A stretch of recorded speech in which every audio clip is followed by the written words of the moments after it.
안녕하십니까. IPO더블입니다. 이번 프레젠테이션은 디플레이팅, 즉 주가의 신호에 관련된 말씀을 드리고자 합니다. 디플레이팅이라고 하게 되면 이제 거품이 꺼진다는 얘기인데요.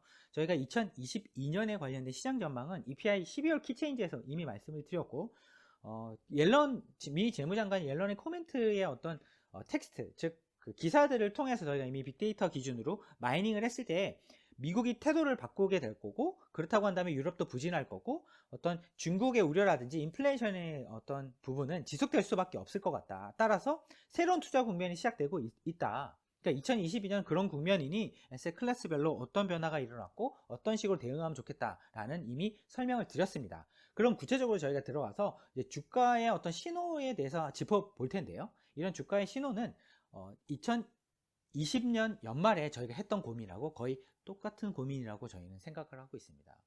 즉 복귀를 해보게 되면 저희가 실제 글로벌 자산 배분 포트폴리오나 글로벌 주식 포트폴리오를 구성하는 데 있어서 똑같은 고민을 작년 이맘때쯤에도 했었던 것 같습니다. 왜냐하면 보시는 것처럼 이런 IPO 스펙, 미국에서 IPO를 할 때, 그러니까 기업 상장을 할 때 스펙하고 화평을 통해서 상장을 하게 되는데 그들의 수익률이 이렇게 드라마틱하게 높게 나타났습니다. 단기적으로 거의 100% 가까운 수익률을 냈었기 때문에 상대적으로 저희가 성과가 뭐 조금 오르고 있긴 했지만 이런 것들에 비하면 아무것도 아니었습니다. 하지만 그때 이미 저희는 기관 투자, 그러니까 포트폴리오를 운영하는 실제 입장에서 놓고 봤을 때 코로나 터지고 나서 약 25%에서 30%에 가까운 수익을 냈고, 그리고 실제 절대 수익 기준으로 폭락함까지 포함한다라도 10% 이상의 수익을 냈었기 때문에 추가적인 수익을 내는 것은 좀 어려운 것인가에 대한 실제 고민이 있었던 시기였습니다.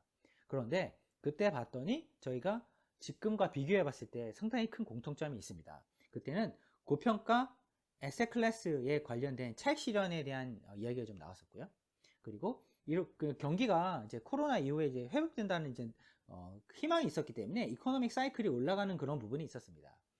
그런데 그때와 지금 분명히 다른 점도 사실 존재합니다. 어떤 다른 점이 있는지 생각해 보시게 되면 그때는 IPO였고요. 지금은 높은 에쿼티, 밸류에이션에 관련된 부분이었습니다. 즉 구체화된 셈이고요. 그리고 그때는 뭉뚱그려서 경기의 회복, 따라서 금리 인상 뭐 이런 부분이었는데 지금은 미 연준 자체가 금리를 올린다. 그리고 기습적으로 최근에 그 뱅크 오브 잉글랜드, 그러니까 미국이 아니라 영국의 중앙은행이 시장의 예상을 이제 비트하는 형태가 아닌 시장의 예상을 벗어나는 금리 인상을 이제 단행을 해서 금리 인상이 구체화됐다. 중앙은행의 금리 인상이 구체화됐다. 그리고 특정 주식에 대해서도 구체화됐다. 그 주가가 확실한 신호를 보내고 있다라는 부분이 2020년 연말과 2021년 연말의 큰 차이점인 것 같습니다. 하지만 강력한 힌트는 그때와 지금이랑 똑같습니다. 왜? 이런 IPO, 즉 고평가되는 에셋에서 좀 상대적으로 저평가되는 에셋으로 자금이 이동한다.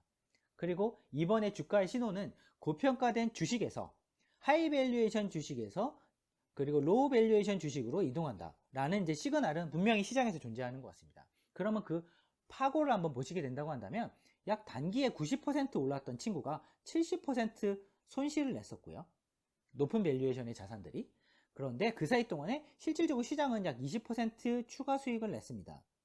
따라서 누구는 폭락하고 누구는 꽤 좋은 수익률을 내는 형태의 1년의 수익률이 있었기 때문에 2022년에도 이 유사한 형태가 나타날 가능성도 사실 있다고 봐야 될 것 같습니다. 이미 시장을 학습을 했었기 때문에 이미 변동성이 크게 나타나고 있고요.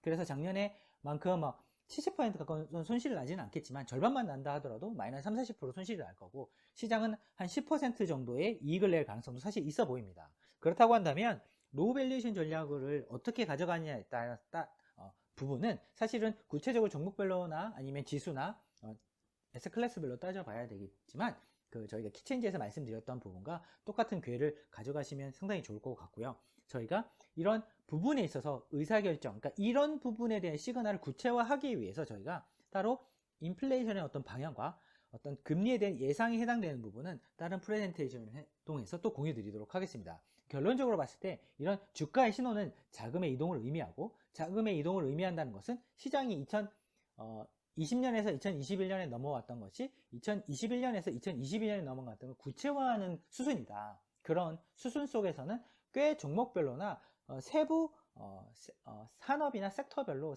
상당히 큰 성과의 차별화가 일어난다는 것을 의미하기 때문에 2022년은 상당히 흥미로운 한 해가 될 수 있다. 그거에 대한 근거는 인플레이션에 대한 방향과 금리의 예상에 따라서 결판이 난다. 저희는 그렇게 보고 있습니다.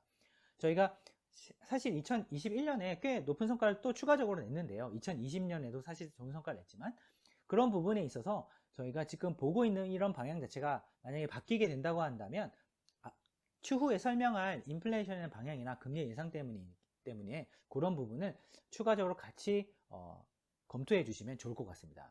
추후에 또 그 영상들로 찾아뵙도록 하겠습니다. 감사합니다.